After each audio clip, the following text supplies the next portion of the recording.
नमस्कार दोस्तों, आपको पता ही है कि लोग पूरा ज़िंदगी काम करते हैं तब जाकर एक अपने पैसा से सुंदर, टिकाऊ और मजबूत घर बना पाते हैं। इसमें भी कुछ लोग अपने घर बनाने में स्टार्टिंग में कुछ गलतियां कर देते हैं, जिसका खमियाजा उन्हें लंबे समय तक भुगतना पड़ता है। तो दोस्तों, आखिर किस तरीक़ा से घर का काम को करवाना, इस चीज़ को बहुत अच्छे तरीक़ा से समझ पाए, इसलिए मैं आपको जो 15 दिन का यहाँ पे काम किया गया घर का, इसके बारे में बताना चाहता हूँ, दिखाना चाहता हूँ, इसका एक एक डिटेलिंग आपके सामने रखना चाहता हूँ।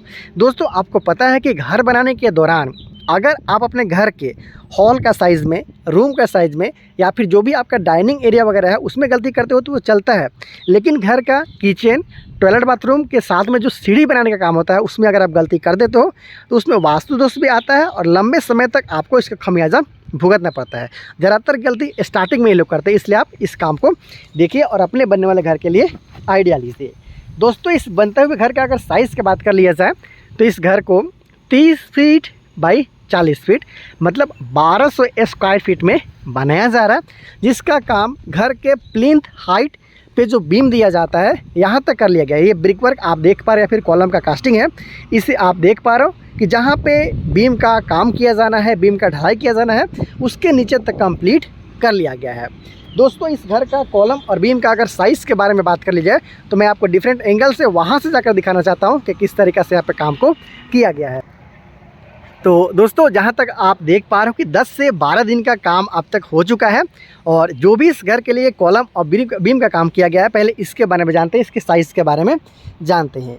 इस घर के लिए जो कॉलम का इस्तेमाल किया जा रहा है, अगर उसका फुटिंग की बात कर लिया जाए तो 3.5 फीट बाई 3.5 फीट के आसपास में इस घर का फुटिंग का काम को किया जा रहा है, जहाँ पे 10 इंची बाई 10 इंची का कॉलम आप यहाँ पे देख पा रहे हो, जिसका सेटरिंग का काम है यहाँ पे किया गया है। दोस्तों, इसमें 4 सरिया का इस्तेमाल किया गया है, 16 mm का और 8 mm का यहाँ पे रिंग का इस्तेमाल किया जा रहा है, जो कि बिल्कुल सही है। और ये इस तरीके से कॉलम का डिज़ाइन किया गया है कि इससे ईजिली 2 तला तक घर को ले जाया जा सके, चूँकि इस घर का कॉलम में 16 mm का 4 सरिया का इस्तेमाल किया गया है। अगर आप इसी के जगह पे 12 mm का सरिया का इस्तेमाल कर लेते हो 4, तो आपको एक ही तला तक के लिए परमिशन है वो मिलता है।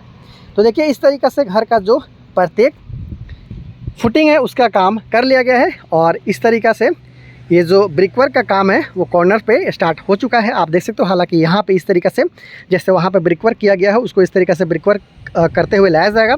उसके बाद फिर बाहरी जो दीवार है उसका काम किया जाएगा चारों तरफ से। उसके बाद अंदर में दीवार ना करते हुए सिर्फ जो प्लिंथ बीम होगा उसका यहाँ पे कास्टिंग आपको देखने को मिलेगा। मिट्टी का भराई यहाँ पे किया जाएगा, देख सकते हो। जो भी यहाँ पे फुटिंग का काम किया गया है, प्रत्येक जो कॉलम है उसका फुटिंग ऑलमोस्ट कंप्लीट हो चुका है। उसके साथ साथ देखिएगा तो कुछ कॉलम का कास्टिंग में यहाँ तक किया जा चुका है। तो इसके बाद ये मिट्टी है, मिट्टी को अंदर में डाल दिया जाएगा, उसके बाद अच्छे तरीके से बैठाया जाएगा।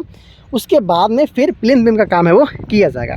तो देखिए, इस तरीक़े से टोटल इस घर में आपको 12 कॉलम को देखने को मिल जाता है और 1200 स्क्वायर फीट में बनता हुआ घर है। याद रहे, 1200 स्क्वायर फीट में जब आप काम करवाते हो और अगर आपका कॉलम का साइज़ 9 इंची बाई 9 इंची या फिर 10 इंची बाई 10 इंची के आसपास का साइज़ का है, तो कम से कम आपको 10 से 14 कॉलम का आसपास में इस्तेमाल करना चाहिए।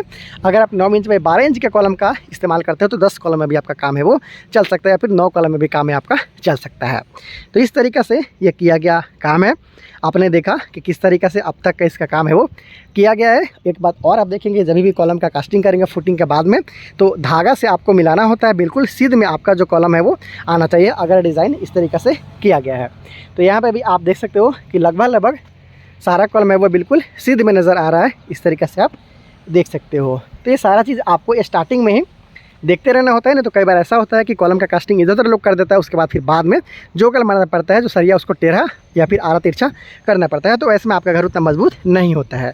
तो दोस्तों, आपने देखा कि किस तरीक़े से इसका काम अब तक किया गया। आने वाले दिन में जब इसका काम आगे बढ़ेगा तो फिर आपको दिखाऊंगा, बताऊंगा कि किस तरीक़े से इस घर को बनाया गया। अब क्या किया जाएगा वो देखिए। यहाँ पे जो बाहरी जो दीवार है उसका काम पहले किया जाएगा, कॉलम का कास्टिंग। तो आप देख सकते हो कि जहाँ तक ब्रिक वर्क करना है, जहाँ पे प्लिंथ बीम का काम करना है, उस तरीक़े से आपको यहाँ पे किया जा चुका है। थोड़ा जूम करके दिखाता हूँ, देखिए इस तरीक़े से आप देख सकते हो। तो उतना ही तक सारा कॉलम का कास्टिंग वो किया गया। उसके बाद में बाहरी जो दीवार होगा चारों तरफ से इस तरीक़े से ये जोड़ाई किया जाएगा 10 इंच के साथ। उसके बाद में फिर प्लिंथ बीम का काम किया जाएगा, बाहरी प्लिंथ बीम भी, उसके साथ अंदर का जो इनर जो बीम होगा उसका काम भी किया जाएगा। एक हाइट ले लिया जाता है, उसी हाइट पे पूरा प्लिंथ बीम का काम है वो किया जाता है। तो जैसे जैसे काम आगे बढ़े आपको दिखाऊंगा कि किस तरीके से इस घर को आगे तक ले जाएगा। अगर इस घर का पूरा सीरीज़ देखना चाहते हो तो चैनल के साथ जरूर रहिए, चैनल को सब्सक्राइब भी आप कर सकते हो। Thank you so much.